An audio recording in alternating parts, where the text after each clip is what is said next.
j'espère que vous allez bien. Comme vous avez pu voir, ça fait à peu près 2-3 jours que je snap pas grand-chose. Je snap pas grand-chose, je snap plus mes soirées, ni avec qui je suis. Tout simplement parce que je pense que vous avez dû voir un petit peu les rumeurs qui prenaient ampleur actuellement sur les réseaux sociaux, en tout cas pour ceux qui ont suivi. Pour ceux qui n'ont pas suivi, on va directement mettre les deux pieds dans le plat. En fait, moi, si je prends pas la parole, c'est pas parce que les gens, ils ont raison. C'est tout simplement parce que moi, je connais la vérité, les personnes concernées aussi. Et du coup, je me dis, mais pourquoi, prendre la peine ou perdre mon temps à essayer d'expliquer des choses. Vous voyez ce que je veux dire? Et d'un autre côté, il y a des gens qui me disent, mais Mila, t'es un personnage public, en gros, quand on t'attaque sur ceci ou sur cela, t'es obligé de répondre. Il y a des rumeurs actuellement comme quoi je serais en couple avec un homme marié.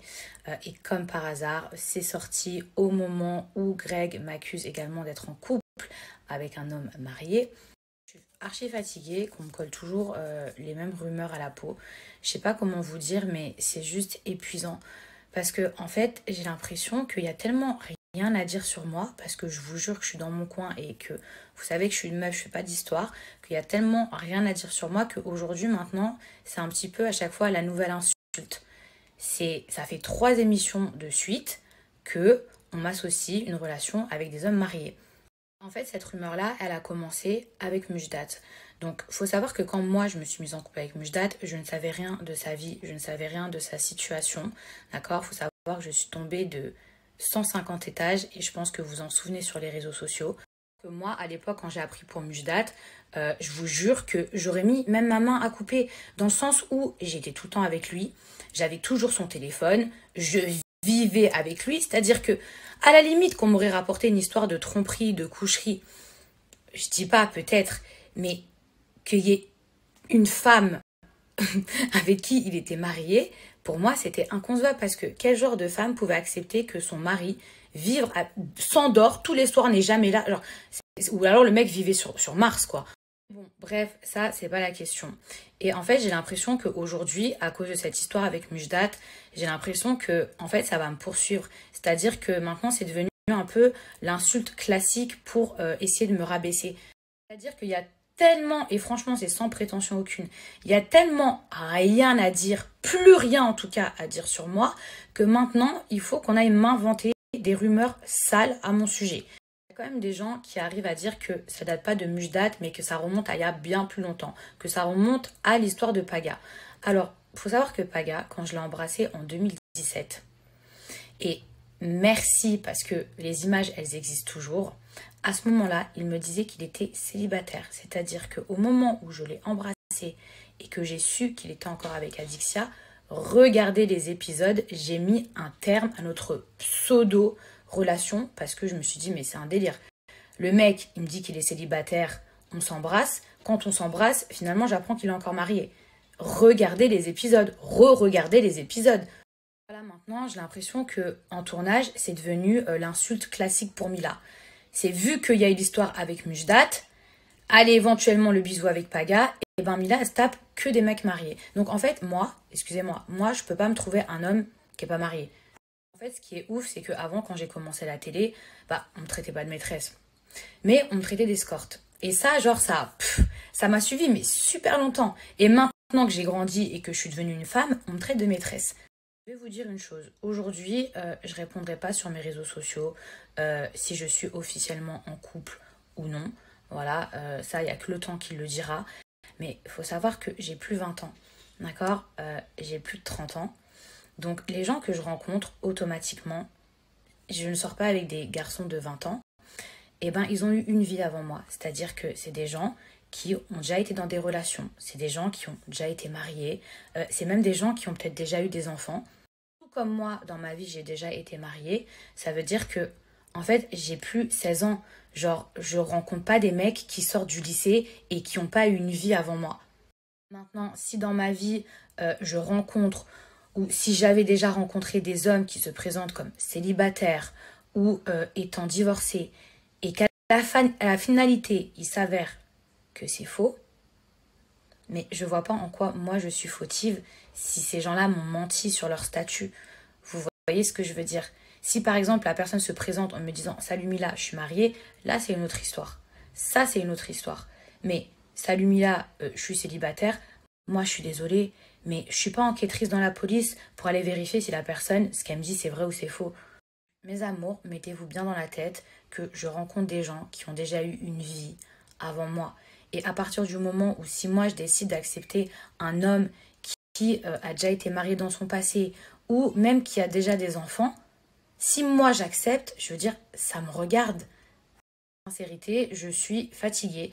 Je suis fatiguée des gens qui sortent toujours la même chose pour essayer de m'attaquer sous prétexte que dans ma vie, j'ai rencontré quelqu'un qui dans le passé m'a menti. Mais je m'adresse pas là à ma communauté, hein. Je m'adresse même à certains candidats. Franchement, c'est quoi? Je suis tellement parfaite que genre, il n'y a rien d'autre à dire sur moi. Genre, parce que c'est l'impression qu'on me donne. Parce que sinon, pourquoi toujours me ressortir la même chose? Avant, c'était une vie d'escorte qu'on m'inventait. Avant, c'était me tacler sur mon passé parce que j'ai été danseuse et que maintenant on se dit, bon, bah c'est bon, ça fait des années, on change de disque. Ça, Mila l'a trop entendu, donc on va plus lui dire. Après, c'était aussi sur mon blaze qu'on essayait de me tacler, alors que, wesh, en quoi c'est un tacle, mon blaze? J'ai l'impression que les gens, quand je m'embrouille avec eux, ils ont tellement pas d'arguments qu'ils sont obligés d'aller chercher des trucs qu'ils ont peut-être pu voir sur Twitter. Ou vous voyez ce que je veux dire? Genre, alors que moi, quand je m'embrouille avec une personne, je m'embrouille sur un fait que je lui reproche. Vous voyez, sur le présent. Par exemple, je sais pas, si la personne, elle m'a mal parlé, je vais lui dire qu'elle m'a mal parlé. Et du coup, je vais lui expliquer que moi, ça me chauffe que cette personne-là, elle m'ait mal parlé. Mais en contrepartie, moi, j'ai toujours affaire à des gens qui me disent « Non, mais si je t'ai mal parlé, c'est parce qu'il y a 20 ans, tu as été danseuse. » Un exemple hyper concret. Comme le dernier épisode Objectif Reste du Monde avec Greg, d'accord? À la base, Greg, il arrive ici, dans l'aventure, plein d'ambition. Il veut reconquérir Mélanie. Ok, pas de problème, pas de souci. Au final, on apprend donc par Laura qu'il faisait des déclarations à une autre personne à l'extérieur. Au final, quand il se sent pris la main dans le sac, il se rabat sur Giuseppa. Il y a un moment donné où nous, en fait, on lui dit genre stop, parce que là, t'es en train de faire n'importe quoi. Puis, au lieu de se dire ouais, j'avoue, je suis en train de m'enfoncer, ou ils ont peut-être raison, ou je devrais me faire tout petit, ou je devrais pas aller sur Giuseppa, mais au contraire, essayer de rattraper le coup avec Mélanie, ou lâcher l'affaire avec Mélanie, non. Le mec m'attaque sur des choses qui sont sans rapport. Et pourtant, ce soir-là, Ilona lui a gueulé dessus. Laura lui a gueulé dessus.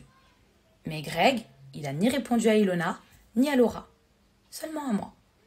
Que j'ai eu la même embrouille quasiment l'année dernière avec Greg dans le cross dernier par rapport à Angel, où lui il avait fait une battle de danse avec son ex hyper collé serré, et en fait à la maison on lui avait juste dit ouais ça se fait pas vis-à-vis d'Angel, mais Angel ça l'avait pas dérangé, donc moi j'avais lâché à la fin, bon bah de toute façon si vous êtes un couple open et que ça vous dérange pas, genre c'est pas grave, mais c'était même pas en mode genre je voulais lancer un pic, vous voyez ce que je veux dire. Et le pire dans tout ça, c'est que j'étais pas la seule à parler à Greg, c'est-à-dire que il y avait aussi Marine et une autre personne qui lui disait que ça se faisait pas. Et le mec, quand je lui ai dit, bah, genre, si vous êtes open et qu'en vrai ça dérange personne, bah, finalement, il y a personne qui a son mot à dire vu que ça regarde que vous et qu'en fait, vous, ça vous dérange pas.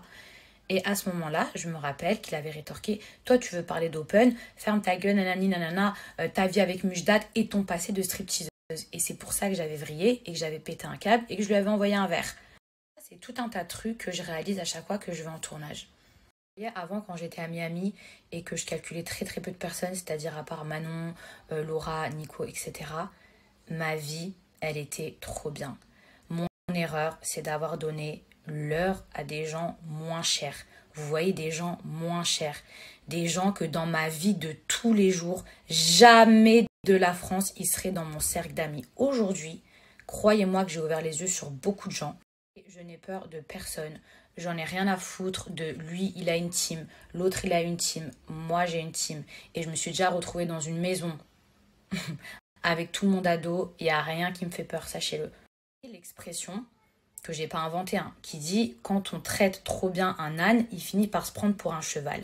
Il y a des gens aujourd'hui, ils se prennent pour des étalons alors que ce sont des moutons éclatés au sol.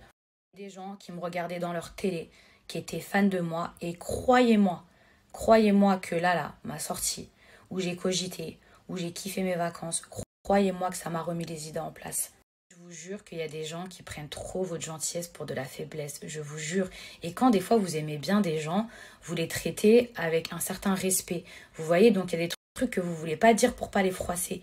Mais la réalité, c'est la même. C'est-à-dire que à un moment donné, un torchon, on aura beau le laver, ça restera un torchon, ça ne deviendra jamais une serviette. En amitié, je suis quelqu'un, je suis archi loyale, c'est-à-dire je donne tout et je répète rien. Même les gens avec qui je me suis embrouillée, j'ai jamais répété leurs secrets. Et en fait, si je reçois pas la même énergie, je ne veux plus de gens moins chers dans ma vie. Je ne veux plus de gens que je vais défendre corps et âme et qui ensuite, à la moindre occasion, d'accord, dès que le vent tourne, vont se retourner contre moi. Ensuite, les soi-disant amis qui se permettent de vous clasher sur votre physique en pleine embrouille, alors qu'à la base, ils ont investi tout leur argent pour essayer de vous ressembler, parce que de base, ils ressemblaient à un pneu crevé, ça aussi, je n'en veux plus. Pour terminer, les soi-disant amis avec lesquels j'aurai un désaccord qui se permettent de m'attaquer sur ma vie privée, ou qui essayent de balancer des dossiers, ou qui essayent de m'attaquer sur des trucs qui datent de il y a je sais pas combien de temps. Les gens moins chers comme ça, poussiéreux comme ça, qui n'ont pas d'arguments, qui en vrai qui a juste une haine, de la jalousie, une espèce de j'en veux plus, je n'en veux plus, taillez-vous, cassez-vous de ma vie. Que vous n'allez manquer à personne, vous n'allez pas me manquer. Je fais un tri et je ne fais pas de recyclage.